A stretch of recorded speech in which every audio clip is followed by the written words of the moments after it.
Santri-santri itu tergantung tempatnya.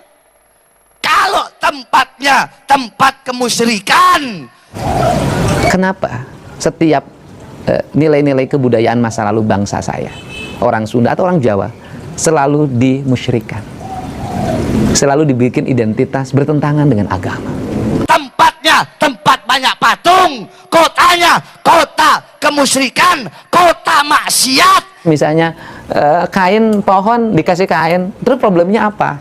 Maka sedikit daripada santri-santri itu yang akan mendapatkan manfaat dan barokah daripada ilmu, saudara-saudara. Jangan harap Purwakarta bisa menjadi kota santri selama masih banyak kemusyrikan di kota Purwakarta, saudara-saudara. Jangan harap. Jangan harap potong lidah saya. Mungkin kalau Ustadz saya jawaban nggak berani untuk nyebut nama. Kalau saya sebut Deddy Mulyadi, saudara-saudara.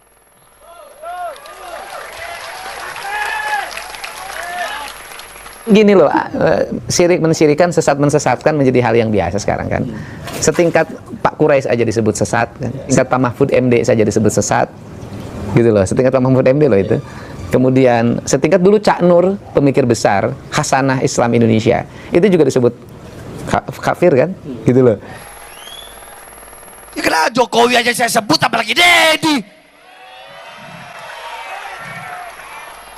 Dan alhamdulillah ketika itu Bupati ikut mendukung.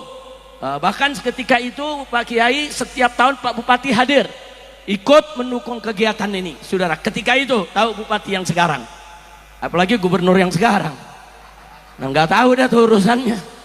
Hati-hati aja Jawa Barat jadi kabupaten atau provinsi berhala, hati-hati. Kain pohon dikasih kain, terus problemnya apa?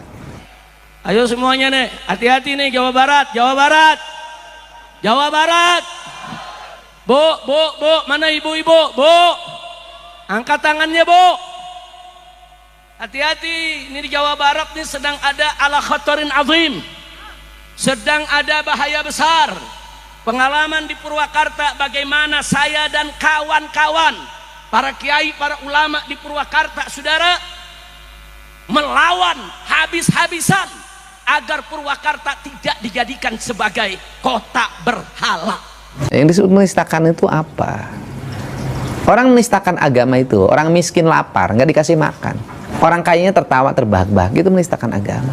Anak-anak yatim dibiarkan terlantar. Orang-orang sakit dibiarkan tanpa pengobatan. Itu menistakan agama.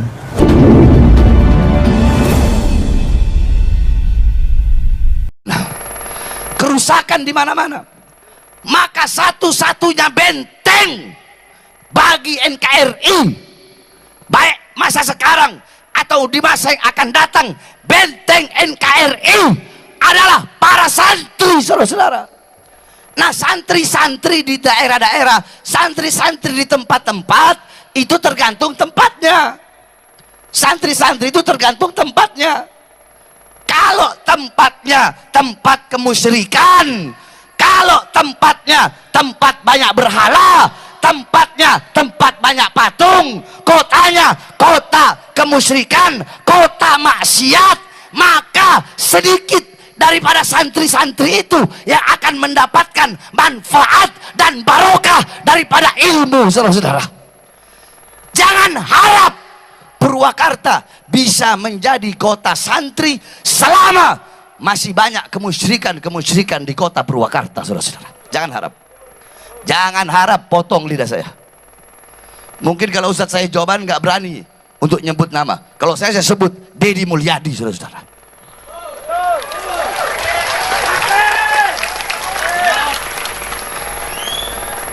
Ya kenapa Jokowi aja saya sebut, apalagi Deddy. Dan alhamdulillah ketika itu Bupati ikut mendukung. Bahkan ketika itu Pak Kiai setiap tahun Pak Bupati hadir ikut mendukung kegiatan ini, saudara. Ketika itu tahu Bupati yang sekarang, apalagi Gubernur yang sekarang, nah nggak tahu dah tuh urusannya. Hati-hati aja Jawa Barat jadi kabupaten atau provinsi berhala, hati-hati. Ayo semuanya nih, hati-hati nih Jawa Barat, Jawa Barat, Jawa Barat.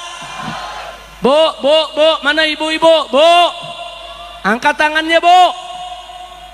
Hati-hati, ini di Jawa Barat nih sedang ada ala khatarin azim. Sedang ada bahaya besar. Pengalaman di Purwakarta bagaimana saya dan kawan-kawan, para kiai, para ulama di Purwakarta, saudara, melawan habis-habisan agar Purwakarta tidak dijadikan sebagai kota berhala, saudara. Dan saya tidak mau terjadi di Jawa Barat ini, saudara, karena yang bersangkutan pernah mimpin Purwakarta, dirubah jadi kota kiai, kota santri, menjadi kota berhala. Nggak boleh Jawa Barat dirubah menjadi provinsi berhala. Betul? Betul? Siap robohkan berhala, siap hancurkan berhala, siap sepikan Jawa Barat dari segala berhala. Takbir. Saudara, pilkada boleh kalah, tapi perjuangan Islam nggak boleh kalah. Betul? Betul? Pilkada kita kalah, tapi bukan berarti perjuangan Islam kita berhenti. Betul? Siap tetap berdakwah, siap tetap beramal ma'ruf nahi munkar, siap untuk lawan kemusyrikan, siap untuk terus sebarkan Islam. Takbir. Sallu ala nabi. Ini loh, syirik mensyirikan, sesat mensesatkan menjadi hal yang biasa sekarang kan. Setingkat Pak Quraisy aja disebut sesat kan. Setingkat Pak Mahfud MD saja disebut sesat. Gitu loh, setingkat Pak Mahfud MD loh itu. Kemudian setingkat dulu Cak Nur, pemikir besar Hasanah Islam Indonesia, itu juga disebut kafir kan, gitu loh. Saya Gus Dur sama kan, sesat. Ya kebetulan saya ini adalah para pengagum mereka, gitu loh. Pengagum Cak Nur, pengagum Gus Dur, pengagum Cak Nun, Gus Mus, gitu loh. Saya pengagum pikiran-pikiran Pak Quraisy dari sisi tafsir Al-Quran ya. Ya, tentunya saya memahami itu dalam 3 pokok pikiran: keislaman, kemodernan, dan keindonesiaan. Nah, bicara keindonesiaan, saya ke Sunda. Nah, ketika ke Sundaan, pasti kan masuk dalam ruang lingkup kebudayaan pada masa lalu. Yang jadi pertanyaan saya adalah, kenapa setiap nilai-nilai kebudayaan masa lalu bangsa saya, orang Sunda atau orang Jawa, selalu dimusyrikan, selalu dibikin identitas bertentangan dengan agama? Letak bertentangannya di mana? Itu yang menjadi pertanyaan saya. Tetapi ajaran kebudayaan yang dibawa dari Timur Tengah itu kan juga banyak yang bukan dilahirkan pada zaman Nabi. Sebelum Nabi sudah ada. Nah, misalnya Pak Said Agil pernah menyampaikan dalam ceramahnya, masjid itu pakai menara. Menara itu dari munara. Munara itu adalah tempat penyimpanan api, yaitu orang-orang Majusi waktu itu menyembah api yang disimpan di menara, Kemudian menara itu menjadi khasanah masjid yang dipakai di kita semua. Kenapa sih itu boleh dipakai jadi masjid? Kenapa yang di kita nggak boleh? Nah, ini yang menjadi pertanyaan kita, gitu loh. Bagi saya, nilai-nilai masa lalu itu penuh kearifan. Misalnya orang Sunda, silih asa, silih asi, silih asu, apa sih tidak arifnya? Ada kereta kencana, kemudian dikasih dikasih ratus ya, dikasih bunga. Apa bedanya dengan bendera yang dihormat? Kan sama, diarak setahun sekali, orang nonton foto-foto. Apa bedanya dengan bendera yang dihormat? Kan sama aja. Apa benderanya sih dengan bendera ormas, bendera partai? Kan sama gitu loh. Itu kan simbolisasi saja. Ya, kalau itu nggak boleh, bendera ormas juga jangan dibela-bela dong. Kan ketika nama ormasnya dilecehkan orang lain kan ngamuk. Kan ketika nama partainya dilecehkan orang lain kan orang ngamuk juga. Kan artinya bahwa samalah semuanya juga masih menghormati simbolisasi gitu loh. Cuman beda. Ya cuman beda. Nah, itu problemnya apa? Misalnya kain pohon dikasih kain, terus problemnya apa? Katanya itu baik dianggap apa yang menghidupkan agama Hindu. Nah, pertanyaan saya, ada nggak di India pohon dikasih kain? Nggak ada. Itu khas Bali aja. Bukan khas Hindu loh, khas Bali. Bali itu khasnya budaya Nusantara. Nah, kemudian menjadi pertanyaan saya, lu masalahnya apa? Bagus mana pohon dikasih kain dengan pohon dikasih paku? Dikasih paku, kasih iklan, ditulisan di situ. Misalnya hubungi 08 sekian sekian sekian gitu kan ya, untuk sedot tinja. Oke. Bagus mana dengan pohon dikasih kain. Nah, yang dimasalahin kan kain kotak-kotak warna hitam. Nah, kain kotak-kotak warna hitam itu kan bukan barang baru di kita. Semar itu dalam golek, wayang golek itu pasti kainnya kotak-kotak hitam. Hanoman itu kan kotak-kotak, karena orang Indonesia itu mengenal dua warna hitam putih. Kan sama dengan di Mekah. Mekah juga kan hitam, kenapa nggak pink?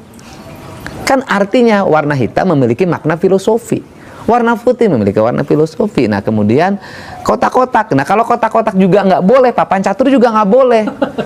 Oke, Kak, apa pertimbangannya di pohon Estetika, agar pohon itu nggak ditempelin paku. dirusak? Kenapa dikasih kotak? Karena eksentrik, karena dikasih kain pink nggak pantas. Yang disebut menistakan itu apa? Orang menistakan agama itu, orang miskin lapar, nggak dikasih makan. Orang kayanya tertawa terbahak-bahak, itu menistakan agama. Anak-anak yatim dibiarkan terlantar. Orang-orang sakit dibiarkan tanpa pengobatan. Itu menistakan agama. Itu kan orang pemahaman Sunda Wiwitan mereka pahami sebagai agama. Saya Sunda Wiwitan, saya pahami sebagai ajaran Sunda Wiwitan. Wiwitan itu asal. Ya Sunda Wiwitan, Sunda yang mengajarkan tentang awal manusia penciptaannya, kecintaan terhadap lingkungan, kecintaan terhadap bersama, tidak boleh berbuat berlebihan, silih asa, silih asi, silih asu. Lebih ke filosofis. Filosofis dan nilai-nilai ajaran. Bukan. Terus apa salahnya? Pertanyaannya saya adalah dari sistem ajaran nilai yang diajarkan tentang ketuhanan, kemanusiaan, lingkungan, apa yang salah? Tunjukin di 1000 patung itu di mana? Katakan bilang seperti itu. Loh enggak, mereka salah pemahaman. Di Purwakarta itu patung itu bukan barang baru. Purwakarta itu punya industri keramik pleret, ya kan? Membikin celengan dari tanah liat, celengan semar, terkenalah ceng-celengan Paleret. Jadi itu asli Purwakarta. Ceng-celengan Paleret, dibikin patung ceng-celengan yang besar-besar, harimau, yang itu, yang ini. Nah, ada khas Paleret namanya menong. Nah, menong itu adalah identitas Pleret dan menjadi khas Purwakarta hari ini. Saya menjadikan menong hari ini menjadi asalnya mukanya perempuan, menong itu, ya kan? Diganti oleh saya mukanya jadi wayang dua muka. Kalau ada Dorna, di baliknya ada Semar. Kalau ada Yudhistira, di baliknya ada Duryodana. Kalau ada Sangkuni, di baliknya ada Bisma. Jadi manusia itu dua muka. Saya pasang di gerbang masuk ke arah Purwakarta lewat Jatiluhur. Itu khas yang bikinnya orang Pleret. Itu identitas kita. Terus pertanyaan saya, yang problem apa? Nah, berhala ya konsisten.